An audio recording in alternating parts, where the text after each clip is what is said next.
Here's a clip from our podcast, the Club Ambition Podcast, a.k.a. CAP. They gon' love me for my ambition.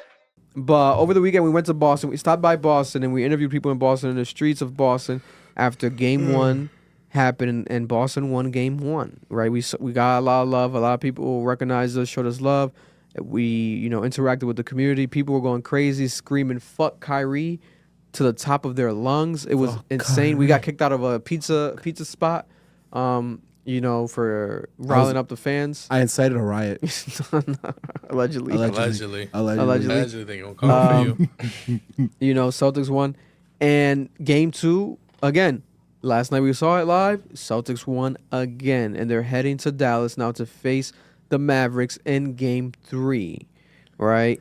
I'm predicting that the Celtics are going to win Game 3 and that it's going to go back to Boston. Wait, no.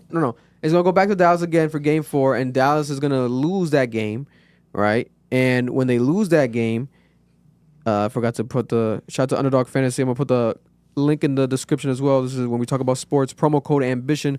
We have an affiliate code and link with Underdog Fantasy. If you guys sign up for Underdog Fantasy for the first time ever, you'll be able to get up to $100 matched free for your first deposit. Support us. Go to Underdog Fantasy and use our promo code AMBITION. I always forget to bring it up when we're talking about sports. But my prediction is that they're going to lose Game 4, the Celtics, and they're going to come back home, Game 5 in Boston, and they're going to win in Boston. And it's going to be madness. It's going to be chaos. Because I really don't think that the Mavs can win so you think it's gonna go 4 to games. Just Game 5? It'll be Game 5. And to be honest, there's a possibility they might just sweep them and win in Dallas, because there's a lot of pressure. That it also is a crowd thing. The Boston crowd does not fuck with Kyrie Irving. Ever since he stepped on that leprechaun in the middle of the actual arena, it's as if he's been cursed ever since.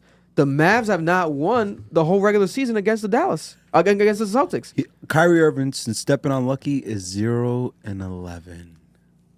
Insane. I love that. Insane. And he's averaging, I think, this series 14 points per game. Mm-hmm. Right? I think, missing the first couple threes every time. It's getting scary almost. He hasn't made a 3 in this playoff series, yeah. He hasn't made a 3. He has not made a 3. Do you know what I love about this situation, bro? Is that last night, the Celtics had a terrible shooting night across the board, especially at the 3. They always do that. Yeah. They always have one game where they shoot terribly.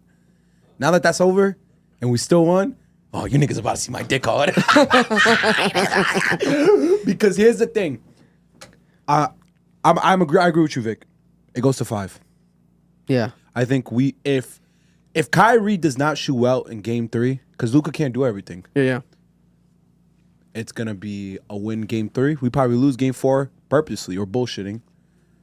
Game 5, we win it all. Because they can't win in Boston. Now, if Kyrie goes crazy Game 3, he drops 30. Because when they came back 3-1 against the Warriors, those first 2 games, the Warriors blew them out. Yeah. Blew them out by 33 Game 2. Blew them out by 17 Game 1. Kyrie shot terribly. He had 17 points. Had a 20% field goal percentage. Nigga, the remaining of the 5 games, he averaged 30.8 points. He matched LeBron in every category, almost every category. And he has shot for 68% at the field. Some insane number. So he's done this before. Yeah. Oh, no. We're going to wait for Game 3. Then I'll start talking shit. And Porzingis came back, the unicorn, and actually did a stellar performance first game back. And he's been executing things great. He's been a great asset. He's been living up to the hype.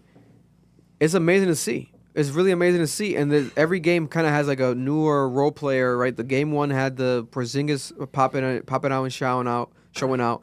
And then Game 2, it was it not Derek White? It was Game 2 was Drew Holiday. Dropped 26. All right. Led the team. God bless his heart. So there's a sense of they don't need to focus on just Jason Tatum and Jaylen Brown only being like Jason Tatum said in the interviews, people think I need to drop a bunch of points to win the game. No. I can do assists, I can do rebounds, I can play defense. There's other ways to win the game, and that's what he's been showing and proving. He's leading the entire series right now in rebounds and assists. He's playing team basketball. I appreciate that.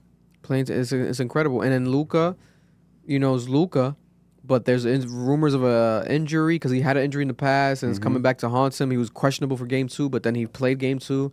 Is he going to be questionable for game 3? Are they going to eventually sit him out?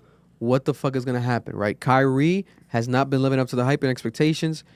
I think he cannot handle that Boston crowd. Maybe he's going to do better at home. Maybe.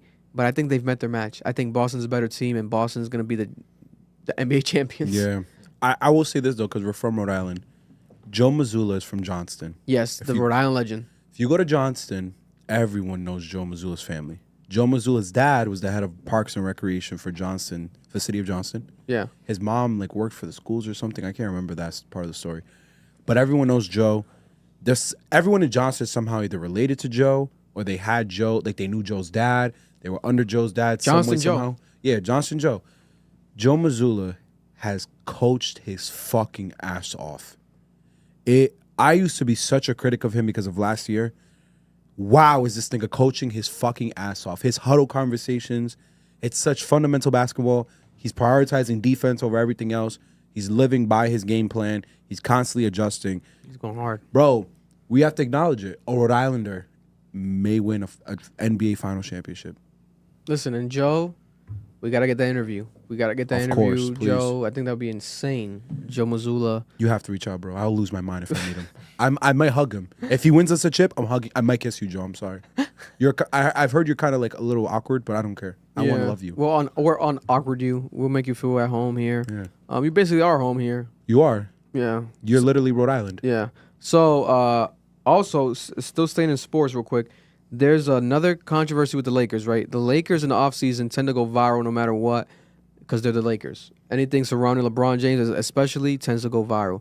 Now we have them leaving from the previous coach, right? Darvin Ham, right? Darvin Ham previously firing Darvin Ham, and now they're looking for a new coach. There was rumors of JJ Redick. JJ Redick is now has a podcast with LeBron. He has his own podcast, one of the best, I think, commentators in the sports world in general. I love his own podcast that he has. JJ Redick is really dope when it comes to talking about sports, basketball, etc. He was a decent player, right? He was good, but he wasn't necessarily the best of the best, right? He never necessarily tried to portray to be either. People kind of know it's like a given thing. But he's sports commentating. I think he's covering the finals as well. He's talking with Doris Burke on the sides. Yeah. Doris Burke as well. I think she was the first woman in the history to ever cover NBA finals. She broke that, Yeah, that she stigma, did, yeah. etc. So she's breaking barriers. Shout out to Doris Burke, who is I think New England legend. No, PC. I think she went to PC. Doris Burke. I think she played. did. I think she might have played for played PC. basketball for the PC women's team. I think so, yeah. Something like that, because people said that she's like a PC legend. I'm like, okay. Yeah, she did. Shout out to Doris. But, they're looking for a new coach. And there was rumors of them getting Connecticut's own, from the Huskies, Connecticut college basketball coach, Dan Hurley. Dan Hurley, right? They threw him an offer. The offer was $70 million for 6 years, right? Dan Hurley, I believe, is coming off of 2 championships with the Huskies. Was that URI originally? URI originally. He's from URI, Dan Hurley. Originally from New Jersey. From Jersey.